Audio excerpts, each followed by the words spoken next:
हो रही थी तो रामलीला में जो अंगद का किरदार था वो हो गया बीमार। अब वहां रामलीला वाले बड़े परेशान कि रावण के सामने डायलॉग मारना है और अंगद हो गया बीमार।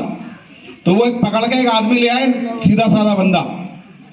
अब वो सीधा साधा बंदा लाए तो उससे पूछा, उसने बोला कि मुझे बोलना क्या है रावण के सामने। उसने कहा कि आपने बोलना है, हे दुष्ट रावण, हे लंकेश सुदर्जा बनना। उन्होंने लंबा चौड़ा उसको डायलॉग बता दिया। तो उसने कहा बोल लोगे ना? उसने कहा मैं बोल लूंगा। कोई बात नहीं साहब, बंदा तैयार। जब सामने मंचन शुरू हुआ, अंगद सामने खड़ा था, क्योंकि अंगद तो बीमार था, उसकी जगह दूसरा आदमी सीधा साधा खड़ा था। तो पीछे से उसने कहा कि ऐसा है, अगर आप डायलॉग भूल जाओगे तो हमारा एक आदमी पीछे खड़े रहेगा, वो बोलता रहेगा और तुम उसको रिपीट करते रहना। उसने कहा ठीक है साहब, ये कर लूंगा मैं। ऐसा होता ना, कई बार पीछे बताने वाला आदमी चाहिए होता है। अब डायलॉग शुरू हुआ, मंचन का कार्यक्रम था। तो उसने कहा ए दुष्ट रावण। अब वो जो सीधा साधा आदमी था वो डायलॉग मारना आगे का भूल गया। तो पीछे से बोल रहा है, अरे बोल बोल बोल, हे दुष्ट रावण, ऐसा हो जाएगा, वैसा हो जाएगा, ये हो जाएगा, वो हो जाएगा।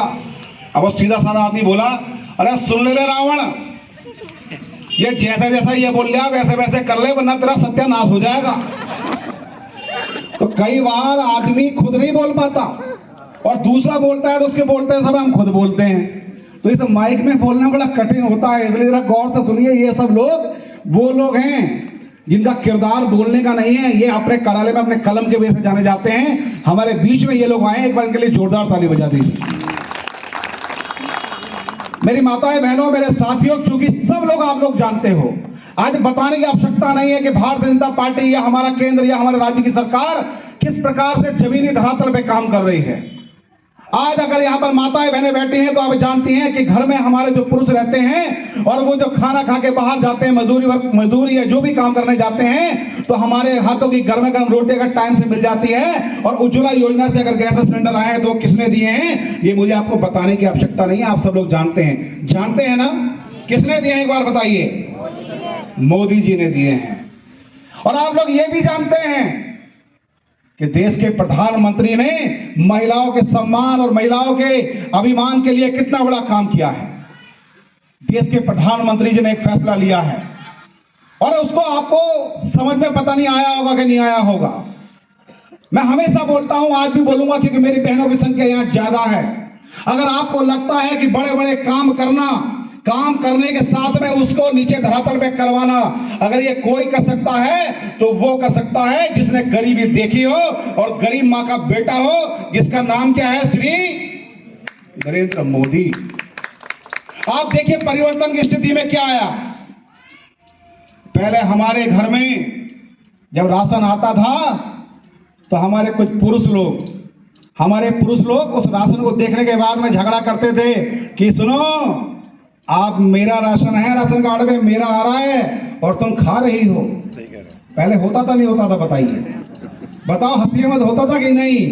और पहले कुछ पुरुष जो रात में महापुरुष बन जाते थे, हो जाते ना कुछ लोग रात में महापुरुष बन जाते हैं। हंसी आ रही है, समझना आ रहा होगा आप लोगों को।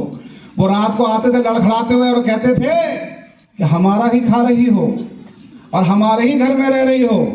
तो मोदी जी ने कहा कि बेटा अभी पुरुष से जो महापुरुष बन रहे हैं उनके लिए कुछ काम किया जाए।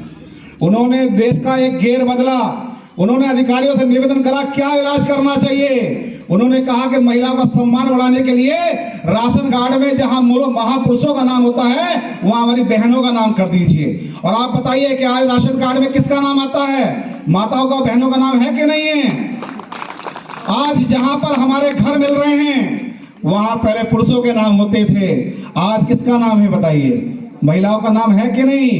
मैं तो कहना चाहता हूं या कमल दादा कि हमारे देश के प्रधानमंत्री जी ने ऐसा काम कर दिया कि रात को अगर कोई लड़खड़ाते हुए घर में आया और ज्यादा बातें करी तो हमारी माताएं बहनें पीछे नहीं है, वो एक मिनट कहती हैं हमारा ही खाए रहे हो बच्चू, और हमारे घर में ज्यादा इतराओगे तो हमारा नाम है इसमें, गेट आउट करने में 2 मिनट लगेंगे हमें।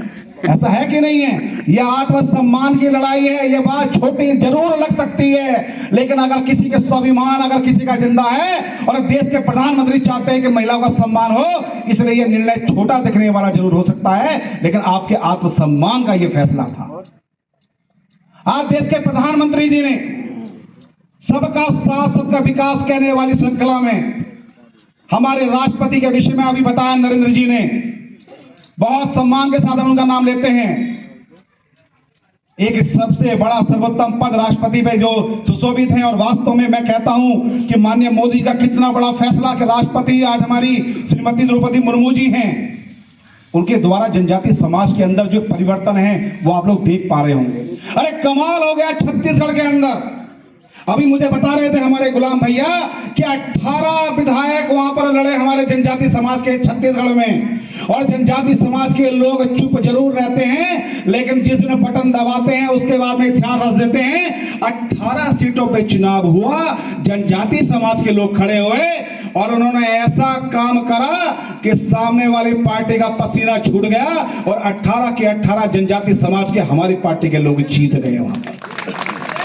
अरे जनजाति समाज के लोगों को हल्का समझने की गलती मत करना। ये लोग कहते जरूर नहीं है कुछ भी, लेकिन ये करने का जो अंदाज है वो हाथ से भी है, दिमाग से भी है। क्यों महेंद्र भाई, ऐसा है कि नहीं है? उसी क्रम में हमारे देश के प्रधानमंत्री ने चिंता करी कि हमारे घर में जहां पर लोग अतिथियों को सबसे पहले पानी दिया जाता है, अरे पानी पूछना जहां हमारा फर्ज माना जाता है, वहां दुर्भाग्य देखिए देश के अंदर पूर्व की सरकारों में किसी ने यह चिंता नहीं करी कि गरीब के आदमी को पानी पीने का अधिकार सिर्फ गंदा था क्या? गंदा पानी पीने का अधिकार दिया। देश के प्रधानमंत्री ने कहा सबके घर में जल होगा, स्वच्छ जल होगा, और 1 रुपए में कनेक्शन होगा। कितने रुपए में? आज देश के प्रधानमंत्री ने हमारे जल की, हमारी रसोई की चिंता करी, हमारे सम्मान की चिंता करी। आज 4 करोड़ से ज्यादा आज राशन कार्ड धारक है।